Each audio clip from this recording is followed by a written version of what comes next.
नमस्कार प्रिय दर्शकों, एक बार फिर आपका स्वागत है हमारी YouTube चैनल प्राचीन ज्ञान गंगा में। प्रिय दर्शकों, आज फिर नया वीडियो नई जानकारी लेकर हम हाजिर हुए हैं। प्रिय दर्शकों, आज का जो प्रसंग है वो ये है कि औरतें नारियल क्यों नहीं फोड़ सकती, औरतें नारियल क्यों नहीं फोड़ती है। प्रिय दर्शकों, आज का जो प्रसंग है बड़ा ज्ञानवर्धक है, बड़ा मोटिवेशनल है। इस वीडियो को पूरा देखें। इस वीडियो में आप जानेंगे कि औरतें नारियल क्यों नहीं फोड़ती है। अक्सर मर्द ही नारियल को क्यों फोड़ता है, औरतें नारियल क्यों नहीं फोड़ सकती। आज का जो प्रसंग है ये बड़ा ज्ञानवर्धक है, बड़ा मोटिवेशनल है, इसलिए वीडियो के अंत तक आप बने रहें ताकि आपको संपूर्ण जानकारी हासिल हो। प्रिय दर्शकों, हम जो भी जानकारी बताते हैं पुराने शास्त्र और पुराने ऋषि मुनियों से प्रमाणित जानकारी बताते हैं। हमारी दी गई जानकारी बिल्कुल सही और सटीक होती है। वीडियो शुरू करने से पहले जो लोग हमसे नए जुड़े हैं वो हमारे चैनल को सब्सक्राइब करें, बेल आइकन ऑन करें, अच्छे कमेंट किया करें ताकि हर आने वाले वीडियो का नोटिफिकेशन सबसे पहले आपको मिले और प्रिय दर्शकों आप उसका फायदा उठा सकें। प्रिय दर्शकों, नारियल को शास्त्रों में श्रीफल का नाम दिया जाता है और नारियल को श्रीफल कहा जाता है।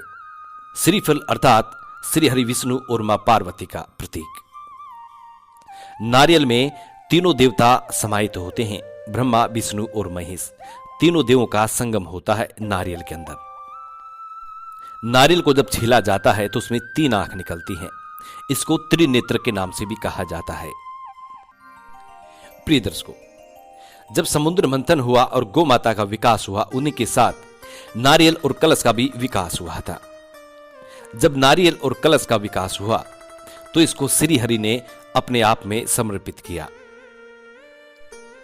सबसे पहले जब गौ माता का विकास हुआ तो गौ माता की पूजा अर्चना की गई। जब गौ माता की पूजा अर्चना करने के लिए सबसे पहले एक कलश को उत्पन्न किया गया और उसके बाद उस पर श्रीफल को रखा गया।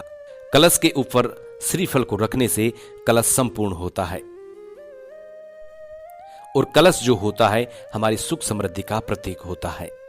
मां लक्ष्मी के आगमन का संकेत कलश देता है। इसलिए औरतें श्रीफल को नहीं फोड़ती हैं, यानी नारियल को नहीं फोड़ती हैं। हम जब भी कोई शुभ कार्य करते हैं यानी कि कोई हवन करते हैं तो उसमें समेदा नारियल का होता है। नारियल को हम होम में काम लेते हैं जिससे 33 कोटि देवी देवता प्रसन्न होते हैं। हम किसी को गुरु बनाते हैं। गुरु बनाने के बाद गुरु को नारियल अर्पित करते हैं। नारियल ही एक ऐसी चीज है जो हमारा साक्षी होता है। जब हम गुरु बनाते हैं और वचन देते हैं तो नारियल ही हमारा साक्षी होता है और गुरु हमें गुरु मंत्र प्रदान करता है। उसके बाद जब गुरु अपने शिष्य को नारियल देता है तो उसका यह संकेत होता है कि गुरुदेव ने हमें शिष्य के रूप में स्वीकार किया है और गुरुदेव हमको वो सब कुछ ज्ञान प्रदान करेंगे जो उनके पास होता है। हम जब भी हमारे बच्चों की लगन वगैरह करते हैं, उनकी शादी तय करते हैं तो सबसे पहले बच्ची हो या बच्चा हो, उनकी नारियल से गोद भरी जाती है। जो भी कपड़े गहने वगैरह जो भी हम चढ़ाते हैं उनके साथ एक नारियल जरूर दिया जाता है। तो नारियल का ये प्रतीक होता है कि आज से हम दोनों बंधन में बंधने जा रहे हैं। जब भी हम किसी देवी देवता की पूजा करते हैं, जैसे हनुमान जी, बजरंगबली, भैरव जी या भोलेनाथ, किसी भी देवी देवता की हम पूजा करते हैं तो हम नारियल अर्पित करते हैं। प्रिय दर्शकों, देवी देवता को नारियल चढ़ाने से उसका यह मतलब होता है कि हम हमारी पूर्ण श्रद्धा से तुम पर समर्पित हैं। तुम ही हमारे मालिक हो, तुम ही हमारे अन्नदाता हो। तुम जैसा हमको रखोगे हम वैसा रहेंगे। ऐसा समर्पण भाव उस नारियल को अर्पित करने में होता है। और जब हम पूर्ण श्रद्धा से और पूर्ण भाव से किसी भी देवी देवता को नारियल अर्पित करते हैं तो उनकी अच्छी कृपा हम पे होती है। कई बार तो ऐसा देखा गया है कि नारियल को कलाऊ बांध के और तिलक करके गणेश जी भी बनाया जाता है। प्रिय दर्शकों, नारियल को सनातन धर्म का प्रतीक भी माना जाता है। ऐसा कहा जाता है यदि आपके पास किसी भी देवी देवता की प्रतिमा नहीं है या फोटो नहीं है तो आप नारियल की पूजा कर सकते हैं। और जब आप नारियल की पूजा करते हैं तो समझिए आपने तीनों देवों की पूजा की है।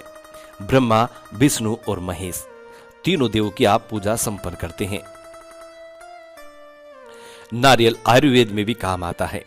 प्रिय दर्शकों, नारियल की गिरी का सेवन करने से शरीर अष्टपुष्ट होता है, शरीर में ताकत आती है। और नारियल का जो पानी होता है, यदि उस पानी से भोलेनाथ का अभिषेक किया जाए तो यह बड़ा उत्तम माना जाता है। नारियल के पानी में वो शक्ति होती है जो एक मां के दूध में होती है। यदि किसी बच्चे को थोड़ा मां का दूध मिलाकर और नारियल का पानी मिलाकर उसको पिलाया जाए तो प्रिय दर्शकों, वो बच्चा बड़ा बुद्धिमान होता है और बड़ा अष्टपुष्ट होता है। शास्त्रों के मुताबिक उस बच्चे में कभी भी कोई बीमारी नहीं आ सकती। प्रिय दर्शकों, नारियल में असीमित चमत्कार होते हैं, इसीलिए औरतें नारियल को नहीं फोड़ती हैं।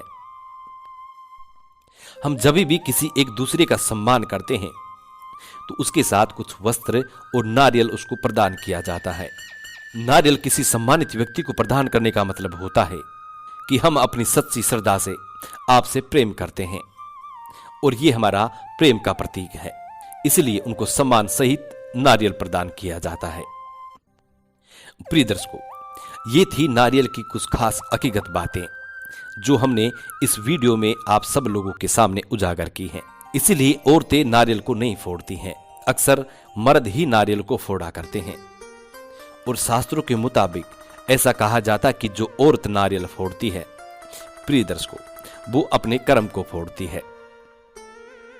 इसलिए कभी भी किसी महिला को नारियल नहीं फोड़ना चाहिए। यदि वो महिला गलती से भी नारियल फोड़ती है तो प्रिय दर्शकों, उसका भाग्य फूटता है, उसका पति का भाग्य फूटता है। ऐसा गरुड़ पुराण में भी स्पष्ट लिखा हुआ है। इसलिए महिला को चाहिए कि वो भूलकर भी कभी किसी नारियल को ना फोड़े। प्रिय दर्शकों, हम उम्मीद करते हैं कि आज की ये जानकारी आप लोगों को जरूर पसंद आई होगी और इस जानकारी से आप ढेर सारी प्रेरणाएं लेंगे। मिलते हैं प्रिय दर्शकों आने वाले नेक्स्ट वीडियो में। तब तक अपना ख्याल रखें। जी नमस्कार, धन्यवाद।